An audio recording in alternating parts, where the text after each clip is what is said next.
La Fundación Caminantes Sin Fronteras trae el segmento educativo Voces de la Conservación de la Biodiversidad en el Pueblo Agua. ¿Sabías que el águila andina habita grandes extensiones de bosques subtropicales y montañosos, de preferencia altos y continuos para anidación? Es un depredador aéreo dentro de su ecosistema, con dieta basada en mamíferos y aves de tamaño medio.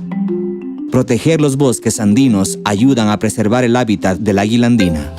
Es un mensaje de Voces de la Conservación, con la colaboración de la Federación de Centros Agua del Ecuador, el apoyo del Fondo de Alianzas para los Ecosistemas Críticos y Fundación Futuro Latinoamericano.